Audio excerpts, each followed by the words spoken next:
Good morning students. अब हम लोग लेक्चर नंबर 3 को पढ़ेंगे।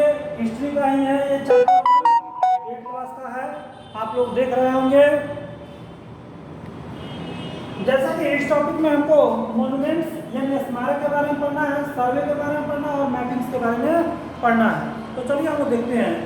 A number of famous monuments and buildings belonging to this period can be seen throughout the length and the breadth of the country. Most of these have many stories. देखिए हमारे देश में एक से एक आपको मोनूमेंट्स है, एक से एक स्मारक है जो जिसकी लंबाई बहुत ज़्यादा है, जिसकी चौड़ाई बहुत ज़्यादा है, अर्थात हम कह सकते हैं जो बहुत बड़े वर्गों में, बहुत बड़े क्षेत्रों में बसा हुआ है। आपका ताजमहल को देख लीजिए, लाल किला को देख लीजिए, ठीक है ना, जामा मस्जिद को देख लीजिए। वैसा जगह जो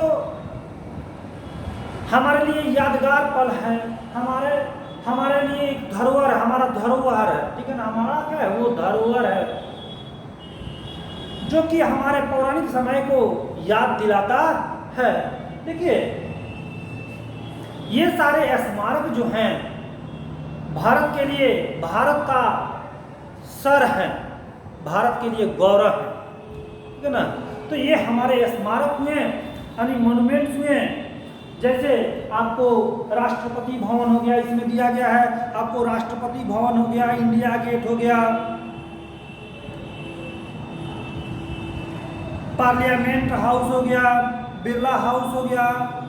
वेल ये सारे क्या है आपको स्मारक हैं जिनकी एक कहानी है, जिनकी क्या है एक कहानी है, जिनके बारे में हम जानते हैं कि ये सब किसी ना किसी चीज के लिए बनाया गया है, किसी ना किसी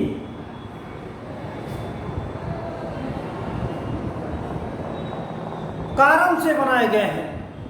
और इनको बनाने वाले सिर्फ हमारे भारतीय ही नहीं हैं, ये अंग्रेज भी इनको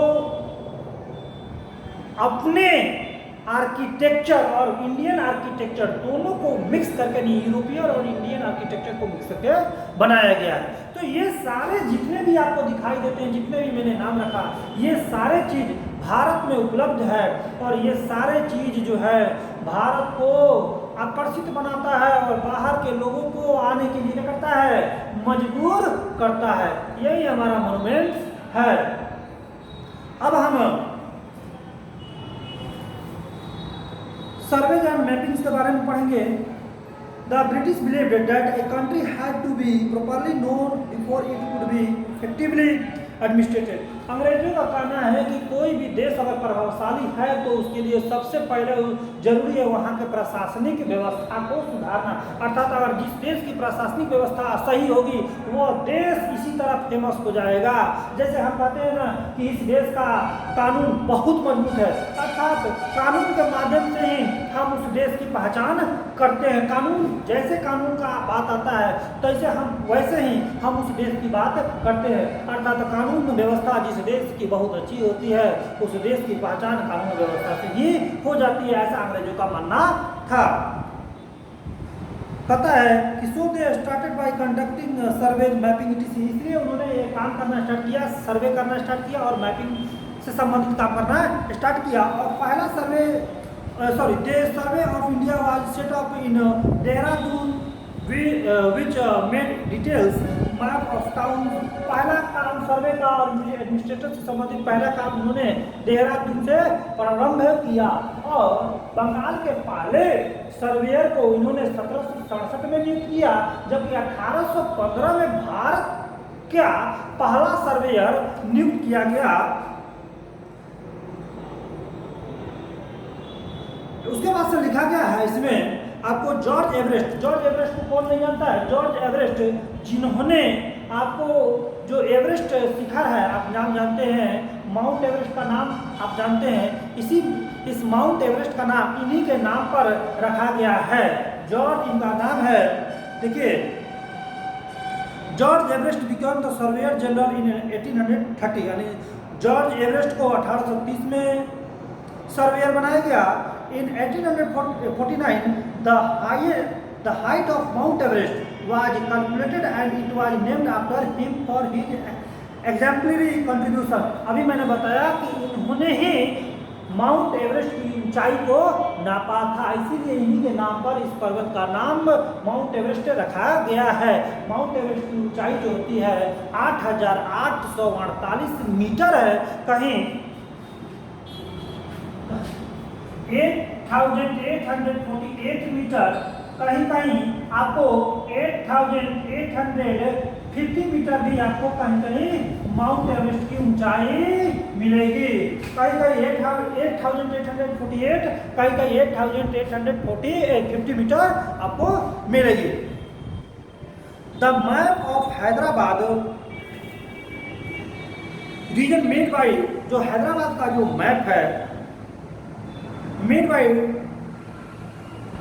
D.R.H.W. Wade in 1821, the first proper geological maps made in India. 1821 में हैदराबाद रीजन का जो मैप जो है वो बनाने का काम किसने किया? आपको D.R.H.W. वेड ने किया, 1821 में किया, जो कि फर्स्ट प्रॉपर जो जियोलॉजिकल मैप थी। Maps of town, cities, village and records etc were made. देखिए मैप जो है ना, मैप होना, रिकॉर्ड्स रखना, ये सारा शहर का, गांव का मैप रखना, उनका रिकॉर्ड्स रखना, ये बहुत ही इम्पोर्टेंट चीज़ होती है। अंग्रेजों के द्वारा दिया गया और सोचा गया, ये बात काफ़ी सराहनीय और अच्छी है। अगर हमारे पास मैप हो, रिकॉर्ड्स हो, तो हम किसी भी चीज़ का कैलकुलेशन आसानी से बैठे बैठे कर लेंगे।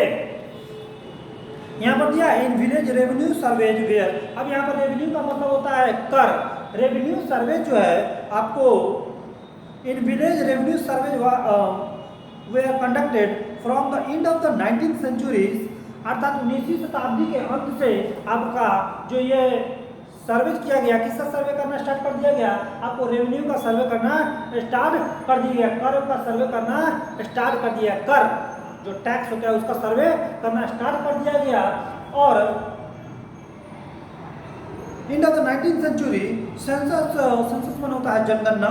Operations were held every 10 years to prepare detailed records of the numbers of people in India. और हर एक 10 साल के अंदर में आपको यहाँ पर जनगणना होती है कि किसी भी भारत में बताया जा रहा है, इसमें भारत के बारे में लिखा गया है कि भारत में जो लोग हैं उनकी संख्या कितनी है, अर्थात इसकी जनगणना हर एक 10 साल में एक बार की जाती है।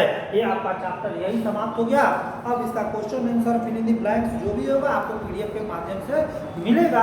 मैं कहूँगा कि आप लोग पूरे पुस्तक को खुद से पढ़ें और क्वेश्चन आंसर बनाने का काम भी आप खुद से करें, ऐसे मैं आपको इसमें मदद कर दूंगा, ठीक है ना। और नेक्स्ट जो है इसके बाद से हिस्ट्री का या ज्योग्राफी का मैं नेक्स्ट चैप्टर स्टार्ट करूंगा। Thank you.